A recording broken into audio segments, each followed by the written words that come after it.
Ever feel like the world of finance is its own language? Like Wall Street speaking in code?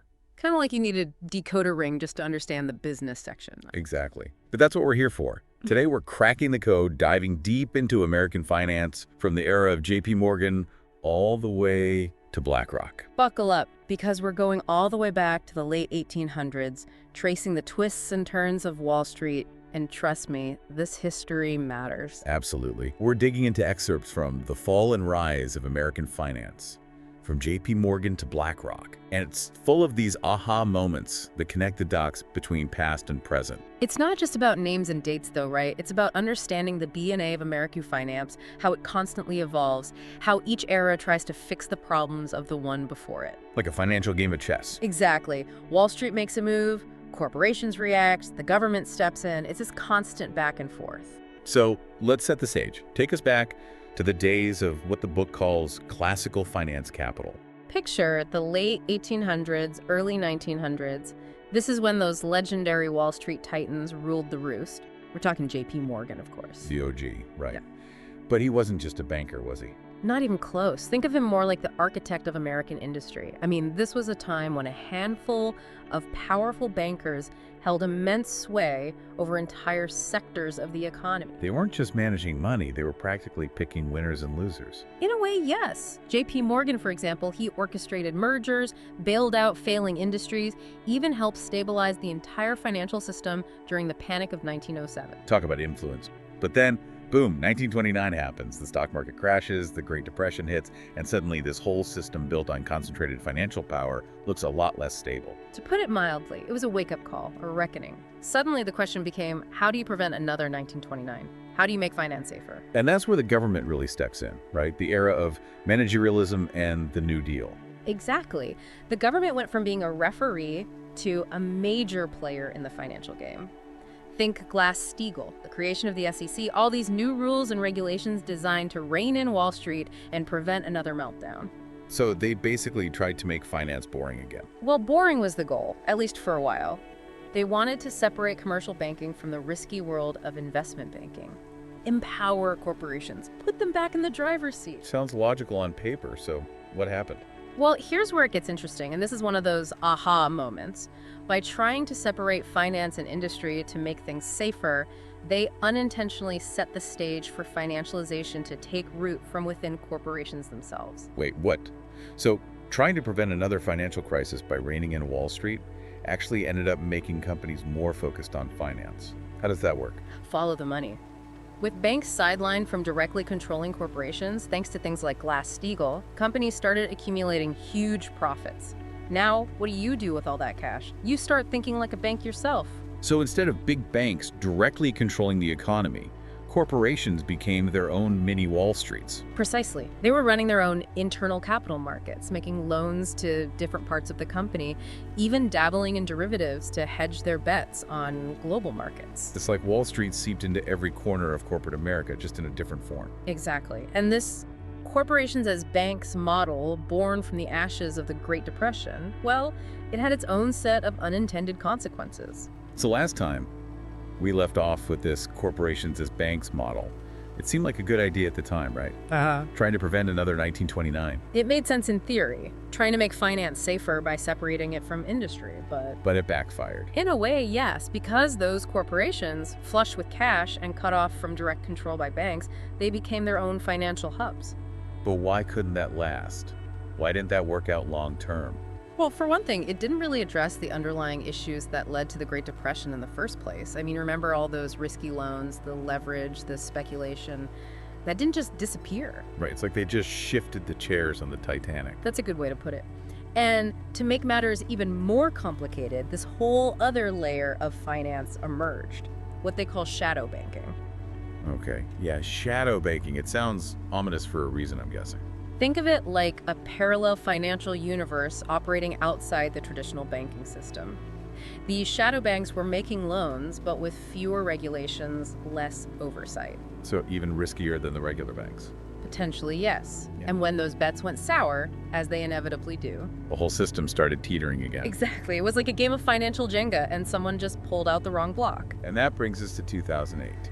The mother of all financial crises. And a turning point in how the government approached finance. They basically went all in, right? They had to. I mean, the alternative was potentially another Great Depression, so. So they became the risk state. Precisely. Faced with a complete meltdown, the government took on this role of managing risk for the entire financial system. Think bailouts, quantitative easing. QE pumping trillions of dollars into the economy to try and keep it afloat. Exactly. It was unprecedented intervention.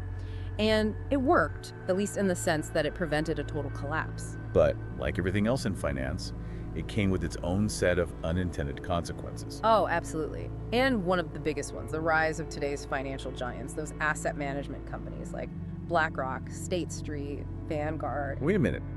How did saving the banks in 2008 lead to these asset management companies becoming so powerful?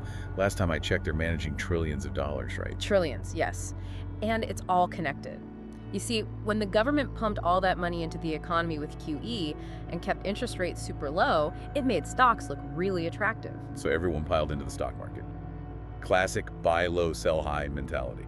Exactly. But it was more than just individual investors. It was pension funds, endowments, everyone looking for a place to park their cash and get some kind of return.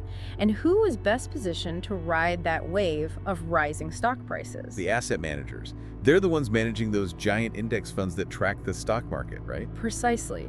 So as more money flowed into the stock market, those index funds grew larger and larger. It was a self-fulfilling prophecy.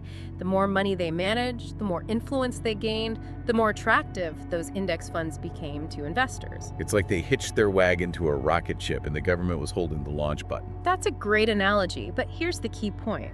It wasn't just about who was winning or losing.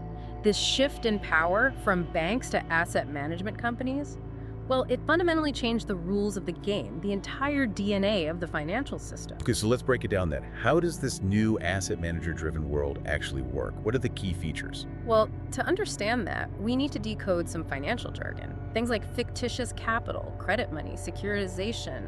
Sounds like my worst nightmare, but I'm game if you are. Let's do it. Okay, so last time we were about to dive into some serious Wall Street lingo. You mentioned fictitious capital, right? What is that exactly? It sounds kind of made up. Well, in a way, it is, but it's not as shady as it sounds.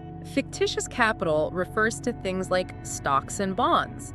They're not tangible assets like factories or machines. So it's not like owning a piece of a company's actual stuff. It's more like owning a claim on their future profits. You're betting on their success, hoping for a return on your investment, but you're not necessarily holding anything concrete. it's like an IOU for future witches. Exactly. And then we have credit money. That's how banks essentially create money out of thin air, at least it seems that way. Yeah, that one has always sounded like financial voodoo to me. Explain it like I'm 5. Okay, so imagine this. Banks don't actually lend out the physical cash you deposit. They only keep a fraction of it in reserve. The rest, they lend it out, creating new deposits in other people's accounts. So it's like one deposit magically multiplies into multiple deposits through the power of lending. Precisely. And those new deposits become part of the money supply, even though no new physical money was printed. Mind-blowing. Okay, last one. Securitization.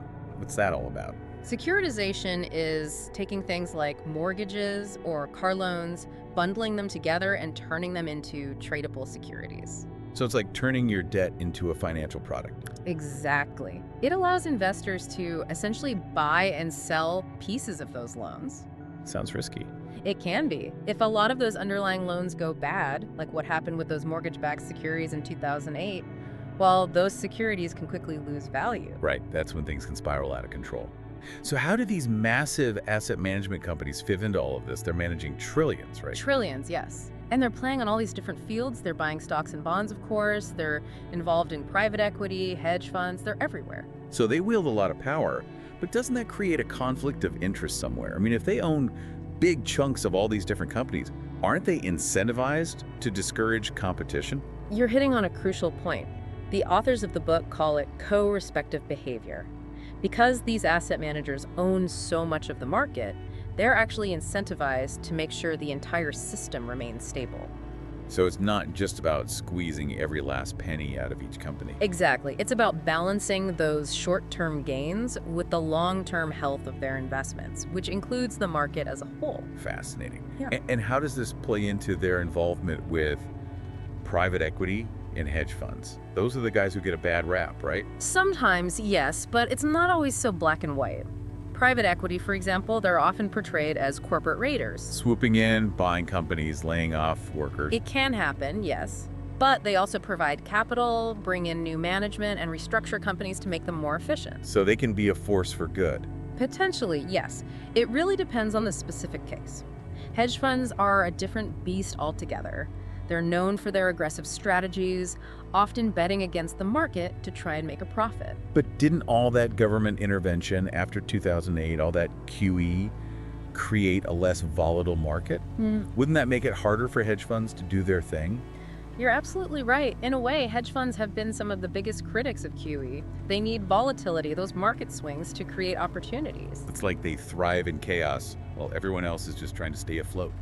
A very apt analogy. But here's the thing, whether you're talking about asset managers, private equity, hedge funds, this new financial landscape is incredibly complex. There are no easy answers. No good guys, no bad guys. Not necessarily. It's about understanding the incentives at play, the potential risks and rewards. So where does that leave us? What's the takeaway for our listeners? Is this new world of finance a good thing, a bad thing? That's the million-dollar question, and it's one we all have to grapple with.